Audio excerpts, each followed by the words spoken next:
السلام علیکم friends, welcome to کتاب نگری یوٹیوب چینل۔ کتابوں کی نگری میں خوش آمدید۔ میں ہوں آپ کی ہوسٹ اقرا یاسین، اور آج میں آپ کے لیے لے کر آئی ہوں فضا اشرف کے قلم سے تحریر کردہ ناول سجن لاج عشق دی رکھ لیندہ کے ایپیسوڈ نمبر 6 کو لے کر۔ لیکن اس ایپیسوڈ سے پہلے آپ کو جلدی سے کرنا ہوگا چینل کو سبسکرائب، ویڈیو کو لائک اور کلک کرنا ہوگا بیل آئیکن کو، تاکہ آپ کو اس ناول کی ہر نئی اپلوڈ ہونے والی قسط کی نوٹیفیکیشنز فوراً موصول ہو سکے۔ اب دیر کیے بنا آتے ہیں قسط کی جانب۔ محبت کو بے وقوفی سے مشابہت دے کر محبت جیسے پاک جذبے کے توہین تو مت کرو، صفا مراد نے اسے ٹوکا تھا۔ میں محبت کو بے وقوفی نہیں بلکہ محبت سے الجھنے والی ایک بے وقوف لڑکی کو بے وقوف کہہ رہا ہوں، صفوان نے تصویر کو اپنی پینٹ کی جیب میں رکھتے ہوئے اس سے کہا تھا۔ تو پلیز صفوان، یہ مجھے واپس دے دو، صفا مراد نے اسے تصویر اپنی پاکٹ میں رکھتے دیکھ کر لجاجت سے کہا تھا۔ صفوان سمیر نے اپنی سنجیدگی سے اپنے سامنے کھڑی اس لڑکی کی جانب دیکھا تھا۔ میں بے وقوف لوگوں کو اپنی چیزیں دینا پسند نہیں کرتا، صفوان سمیر نے سنجیدگی سے کہا۔ وہ جانتا تھا صفا مراد بے وقوفی کر رہی تھی۔ وہ نہیں چاہتا تھا کہ وہ کسی ایسی راہ کے مسافر بنے جس میں صفا مراد کو صفوان سمیر کا ہاتھ تھام کر اس کے ساتھ چلنے کی خواہش ہو، کیونکہ صفوان سمیر کی زندگی میں محبت کہیں بھی نہیں تھی۔ ایسا ظلم کیوں کر؟ صفا مراد کی آنکھیں نم ہوئی تھیں۔ کچھ لوگوں کی عقل ٹھکانے لگانے کے لیے بڑے بڑے ظلم کرنے پڑ جاتے ہیں، یہ تو پھر ایک چھوٹا سا امر ہے۔ ایسے ظلم ڈھاؤ گے تو کوئی اپنی جان سے بھی چلا جائے گا۔ صفا مراد نے اپنی آنکھوں کی نمی صاف کرتے اپنی شفاف ہتھیلی اس کے سامنے پھیلائی تھی۔ میری بات تمہیں سمجھ نہیں آئی؟ میں نے کہا کہ میں اپنی چیزیں بے وقوفوں کو نہیں دیتا، پھر یہ تکرار کیوں؟ صفوان نے اپنے سامنے پھیلی اس کی ہتھیلی کو دیکھتے خشک لہجے میں کہا تھا۔ وہ میری ہی تصویر تھی، آپ نے جو ابھی یہاں سے اٹھائی، صفا مراد نے اس بے حس شخص سے کہا تھا۔ اس تصویر میں میں ہوں تو مطلب وہ میری ہے، تمہاری کیسے ہوئی؟ صفوان نے اب کی بار چیڑتے ہوئے پوچھا تھا۔ وہ میری چیز ہے، میری تحویل میں تھی، میرے سکون کا باعث۔ صفوان بھیا، میں آپ کو ہی بلانے کے لیے جا رہی تھی، صفوان کو صفا کے ساتھ کھڑے دیکھ کر دعا نے کہا تو صفا بنا کچھ کہے وہاں سے چلی گئی، جبکہ صفوان دعا کی جانب متوجہ ہو گیا۔ ہاں چلو میری گڑیا، میں بھی تم لوگوں کے پاس ہی آ رہا تھا۔ صفوان نے مسکراتے ہوئے اس کے بالوں میں ہاتھ پھیرتے لاڈ سے اس کے بال خراب کرتے کہا تھا۔ شہزینہ تیمور سے بولو وہ تمہیں ڈراپ کر دے گا تمہارے ماموں کی طرف، اور پھر وہاں سے تم امثال کے ساتھ شاپنگ پر چلی جانا، الماس بیگم نے اپنا پرس ہاتھ میں لیتے کہا۔ ٹھیک ہے ماما، میں چلی جاؤں گی تیمور کے ساتھ۔ آپ کی واپسی کب تک ہوگی؟ شہزینہ نے الماس بیگم سے پوچھا تھا۔ شام تک آ جاؤں گی، مجھے دیر ہو رہی ہے، وگرنہ میں چاہتے ہوئے امثال سے مل کر ہی جاتی۔ کوئی بات نہیں، آج آپ رابعہ آنٹی کو ٹائم دے لیں، وہ اتنے عرصے بعد دبئی سے واپس آئی ہیں تو اتنا تو بنتا ہی ہے ان کا، شہزینہ نے اپنا موبائل فون چارجنگ پر لگا کر الماری کے پٹ واں کرتے ہوئے کہا تھا۔ میں تو سوچ رہی تھی کہ 1-2 دن تک رابعہ کو ڈنر پر انوائٹ کروں گی، مگر ابھی وہ رشتہ داروں سے ملنے ملانے میں مصروف ہے، تو اس لیے میں نے سوچا خود ہی جا کر اسے ملاتی ہوں، الماس بیگم نے کہا، اور اپنا موبائل فون ہاتھ میں لیتے شہزینہ کو خدا حافظ کرتی چلی گئی، جبکہ شہزینہ امثال کی طرف جانے کی تیاری کرنے لگی۔ امثال میری جان، اٹھ بھی جاؤ نا، کیوں آج مردوں کو ہرانے پر سرگردہ ہوں؟ اٹھ جاؤ نا، شاپنگ پر جانا ہے، شہزینہ نے کوئی 10ویں دفعہ اسے اٹھانے کی کوشش میں بے حال ہوتے ہوئے کہا۔ دور ہو جاؤ مجھ سے خود غرض لڑکی، بات مت کرو۔ امثال نے اسے غصے سے گھورتے دیکھا اور کروٹ لیتی دوسری جانب منہ کر کے کمفرٹر اپنے منہ تک کھینچ لیا۔ شہزینہ حیران پریشان سے اپنا قصور سوچنے لگی۔ ہوا کیا ہے میری جان، کچھ بتاؤ بھی تو، یہ خفگی کیوں؟ شہزینہ سچ مچ پریشان ہوئی تھی۔ آج خود کو کام تھا تو آ گئی، ورنہ تو پلٹ کر میرا حال احوال بھی دریافت نہیں کیا۔ امثال غوری کہاں خود کو نظر انداز کرنے والوں کو بخشتی تھی۔ اف امثال کی بچی، اپنا فون نکالو اور چیک کرو ذرا کتنی کالز اور میسیجز کیے میں نے تمہیں، تم نے مجھے کسی ایک کا رسپانس نہیں دیا، اور اب الٹا مجھ سے ہی ناراض ہو رہی ہو۔ شہزینہ تو جیسے صدمے میں آ گئی تھی۔ امثال نے اس کی شکل دیکھتے بمشکل اپنی مسکراہٹ کو چھپایا تھا۔ اس دن ماما کو بتا دیا ہوتا نا میں نے تمہارے آنے کا طریقہ، تو اب تم مجھ سے منہ پھلائے نہ بیٹھی ہوتی، شہزینہ نے امثال کو گھورتے یاد دلانا چاہا تھا۔ خبردار شہزینہ کی بچی، اگر تم نے ایسا کچھ کرنے کا سوچا بھی تو جان لے لوں گی میں تمہاری۔ تم میری پھپھو کو میرے خلاف بھڑکانے کی سازش کرنا چاہتی ہو؟ امثال اپنے اوپر سے کمفرٹر ہٹاتی میدان میں اتری تھی۔ تمہاری پھپھو کو تمہارے خلاف بھڑکانا ہوتا تو اسی دن صبح اٹھتے ہی اپنے پلان پر عمل درآمد کر دیتی، جب تمہاری پھپھو تمہیں کمرے میں دیکھنے گئی تھی اور تم وہاں پر نہیں تھی۔ شہزینہ نے اس کی حرکت یاد کراتے اس احسان فراموش لڑکی کو گھورا تھا۔ اچھا، کوئی احسان نہیں کیا تم نے مجھ پر، الٹا تمہاری وجہ سے مجھے اس جاہل اور بدتمیز قسم کے انسان سے الجھنا پڑ گیا تھا۔ امثال کو نئے سرے سے صفوان پر غصہ آیا تھا، ورنہ وہ اس دن سے کافی حد تک اس سے ہوئی بحث کو بھول چکی تھی۔ نہیں بھولی تو تھی، تو بس یہ نہیں کہ کیسے اس بدتمیز شخص نے اس کے خوف کا فائدہ اٹھاتے اسے کتے سے ڈرایا تھا۔ تو تم نے مجھے اٹھا لیا ہوتا نا، تو تمہیں اس شخص سے الجھنا پڑتا۔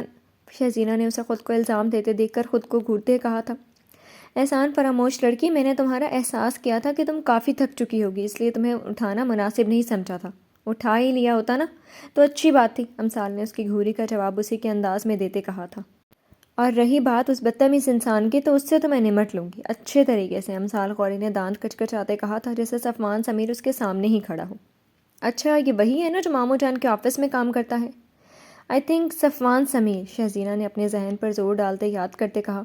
ہاں وہی بدتمیز انسان، ابھی اگر میرے سامنے آ جائے تو میں منہ توڑ دوں اس کا۔ بدتمیز گھٹیا انسان، امثال نے نفرت سے کہا تھا۔ ہاں ایسا بھی کیا کہہ دیا اس بیچارے نے کہ تم اس کے خلاف بھری پڑی ہو؟ شہزینہ کو اپنی شاپنگ جیسے اب بھول گئی تھی، اس کا پورا دھیان امثال کی طرف تھا۔ تمہیں بڑی دلچسپی ہو رہی ہے اس جاہل انسان کا ذکر سننے میں، امثال نے اسے کڑے تیوروں سے گھورتے کہا تھا۔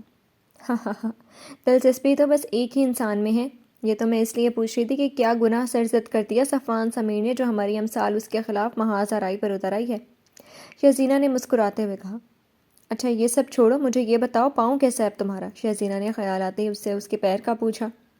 ہاں ٹھیک ہے بالکل، اور کل تو میں رومی کو ایئرپورٹ سے ریسیو کرنے بھی گئی تھی، امثال نے اپنے لمبے بالوں کو جوڑے کی شکل میں باندھ کر کیچر میں مقید کرتے شہزینہ کو بتایا۔ ارے واہ، کیا بات ہے، تمہارے پیچھے ہی بھاگا چلا آیا، وہ بھی پاکستان؟ شہزینہ نے اس کا کمفرٹر جو آدھا بیڈ پر اور آدھا زمین پر جھول رہا تھا اسے پکڑ کے ترتیب سے تہہ لگاتے کہا تھا۔ دیکھ لو بس، امثال قوری نے ایک ادا سے اتراتے ہوئے کہا تھا۔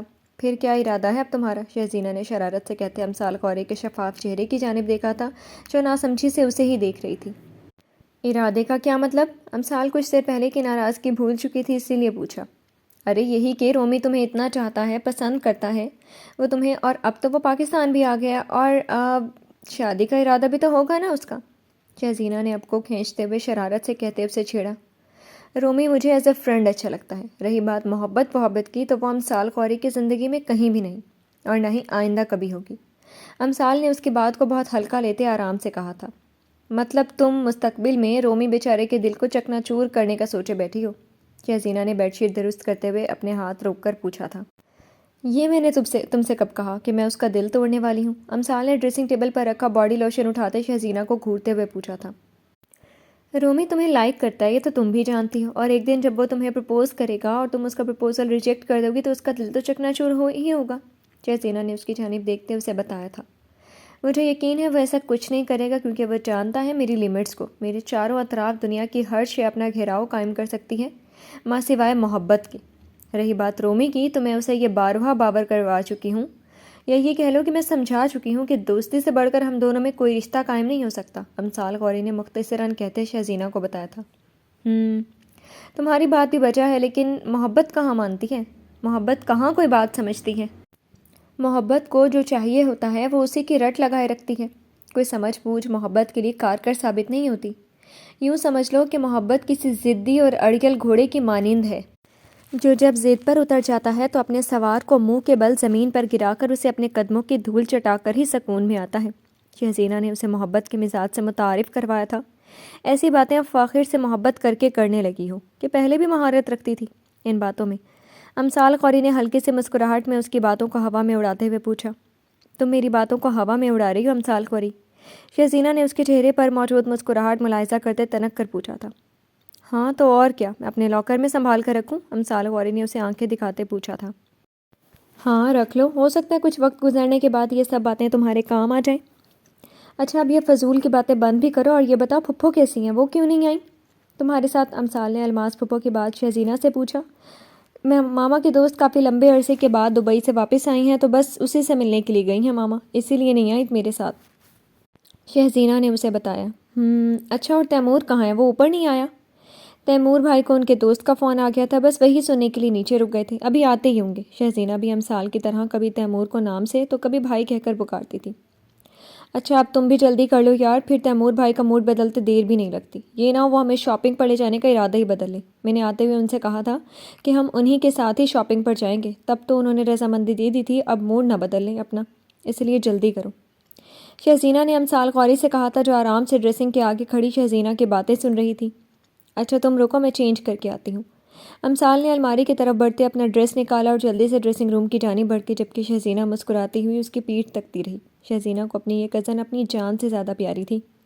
ممانی کی ڈیتھ کے بعد سے امثال بہت حد تک ضدی اور حساس ہو گئی تھی، اور اس کے رویے میں بھی بہت واضح تبدیلیاں آئی تھیں۔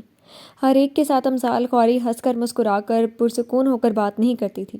محض پھپھو کی فیملی اور اپنے ڈیڈ کے ساتھ امثال قوری ہنستی بھی تھی اور مسکراتی بھی تھی، اور یہ ہنسنا مسکرانا اس نے اپنی موم کی ڈیتھ کے بہت طویل عرصے کے بعد سیکھا تھا، اور اس میں سب سے بڑا ہاتھ شہزینہ اور تیمور کا ہی تھا۔ وہ ہفتے میں 4 دن امثال کے پاس ہی پائے جاتے تھے، اور باقی کے 3 دن امثال اپنی پھپھو کے ہاں پائی جاتی تھی۔ بس وقت گزرتا گیا اور ان تینوں کی آپسی محبت اور اتحاد بڑھتا گیا۔ دارم غوری اپنی بہن ان کے دونوں بچوں کے بہت مشکور ہوتے کہ انہوں نے مل کر ان کی امثال کو دوبارہ زندگی کی جانب لایا تھا، وگرنہ تو امثال غوری اپنی ماں کی موت کے ساتھ ہی مر چکی ہوتی۔ ہائے جانمن، کیسی ہو؟ موبائل فون کے اسپیکر سے ابھرتی بھاری آواز اور فون کی دوسری جانب موجود شخص کا طرز تخاطب سنتے اس کے ہاتھ میں پکڑا موبائل فون اس کے ہاتھوں سمیت کانپا تھا۔ اپنی آواز کی چاشنی سے کیوں مجھ جیسے عاشق کو محروم رکھ رہی ہو؟ اپنی دلسوز آواز کا سحر جگا کر کیوں مجھے اپنے طلسم میں جکڑ نہیں لیتی؟ دوسری جانب سے گمبھیر آواز میں کہا گیا تھا، جبکہ فرحین صدیقی کا دل چاہا کہ وہ اپنے ہاتھ میں پکڑا موبائل فون دیوار پر دے مارے اور دھاڑے مار مار کر رو دے۔ یہ کیسا عذاب تھا جو اس پر مسلط ہو گیا تھا؟ کہاں فرحین صدیقی سے کوئی غلطی ہو گئی تھی جس کی اسے یہ سزا بھگتنی پڑ رہی تھی؟ اس نے اپنی آنکھوں سے چپ چاپ بہتے کئی آنسو بے بسی سے رگڑے تھے۔ تم میری باتوں کا جواب کیوں نہیں دیتی ساحرہ؟ کیوں مجھے اتنا تڑپاتی ہو؟ تمہاری یہ بے رخی جان لے لے گی کسی دن میری۔ اس نے اپنے سینے پر ہاتھ رکھے ایک ادا سے کہا تھا، میں تمہیں لوکیشن سینڈ کرتا ہوں اور کل شام 4 بجے تم مجھے وہاں ملو۔ اس شخص نے جیسے حکم دیا تھا، اور فرحین صدیقی کی تو اس کی بات سنتے ہی جیسے جان ہوا ہی ہو گئی۔ میں نہیں آ سکتی، تو تم خدا کے لیے رحم کرو، میں نے کیا بگاڑا ہے تمہارا؟ فرحین نے روتے ہوئے ٹوٹے پھوٹے لفظوں میں کہا، جبکہ دوسری جانب موجود شخص قہقہہ لگا کر زور سے ہنسا تھا۔ اس قدر جان لیوا باتیں کرو گی تو عاشق فنا ہی ہو جائے گا تمہارے عشق میں، اس شخص نے خباثت سے کہتے فرحین صدیقی کی ایک بے بسی کا فائدہ اٹھایا۔ مجھے مزید کوئی بات نہیں کرنی، باقی کی باتیں کل شام ایک ساتھ بیٹھ کر کریں گے، اس شخص نے گھمبیرتا سے کہتے کال ڈسکنیکٹ کر دی تھی، اور فرحین صدیقی کی تو مانو روح ہی فنا ہو گئی تھی۔ وہ کئی لمحوں تک موبائل فون کو ہاتھ میں لیے بنا پلک جھپکتے اسے تکتی رہی تھی۔ میں لوکیشن سینڈ کرتا ہوں اور تم کل شام 4 بجے مجھے وہاں ملو۔ وہ شخص جانتا تھا وہ فرحین صدیقی کو موت کا مژدہ بھی سنائے گا تو وہ انکار نہیں کرے گی، اور وہ انکار کر بھی کیسے سکتی تھی؟ بے بس تھی، وہ لاچار تھی، چاہ کر بھی وہ اپنے لیے کچھ نہیں کر سکتی تھی، کیونکہ اس شخص نے اس کے لیے ایسا جال بچھایا تھا کہ فرحین صدیقی اس کے بچھائے گئے جال میں پھنس کر رہ گئی تھی، جہاں وہ کسی کو کچھ بتا بھی نہیں سکتی تھی اور نہ ہی مدد کے لیے پکار سکتی تھی۔ یہ میری مجبوریاں ہیں یا پھر بے بسی؟ میں تم سے اپنے درد چھپائے پھرتی ہوں۔ اسکلم فضا اشرف۔ فرحین صدیقی کو بے ساختہ تیمور کی کہی باتیں یاد آئیں تو اس کی آنکھوں سے آنسوؤں کی ندیاں بہہ نکلی تھیں۔ اسے سمجھ نہیں آ رہا تھا کہ وہ کیا کرے، تیمور کو اس گھٹیا لوفر شخص کے بارے میں بتائے یا نہیں۔ فرحین محبت میں منسلک 2 فریقین میں سب سے بڑا رشتہ جو محبت سے بھی بڑھ کر ہوتا ہے وہ ہے یقین، جس پر محبت کا وجود قائم ہوتا ہے۔ محبت میں اگر یقین نہ ہو تو محبت کسی ناکارہ شے کی مانند ہوتی ہے۔ یقین کے بغیر محبت کا کوئی وجود نہیں۔ تیمور کا سونپا یہ یقین اس کی ذات کا غرور تھا، مگر جب اس شخص کی دھمکیاں یاد آتی تھیں تو فرحین صدیقی کا دل ہولنے لگتا تھا۔ یاد رکھنا فرحین صدیقی، اگر تم نے اس معاملے میں کسی کو بھی انوالو کرنے کی کوشش بھی کی تو میں تمہاری ذات کے پرخچے اڑا دوں گا، تمہارا وہ حال کروں گا کہ تعمر تم اپنے کیے پر پچھتاؤ گی، اور آج جو تمہارے اپنے ہیں کل کو تمہیں دیکھنا تو دور کی بات تمہارا ذکر کرنے سے بھی کترائیں گے۔ یہ باتیں سوچتی تو فرحین صدیقی کی روح تک لرز جاتی، پتہ نہیں زندگی اس کا کیا کیا امتحان لینے والی تھی۔ فرحین صدیقی بھی اس سے لا علم تھی۔ جی تو فرینڈز، کیسی لگی آپ کو آج کے ایپیسوڈ؟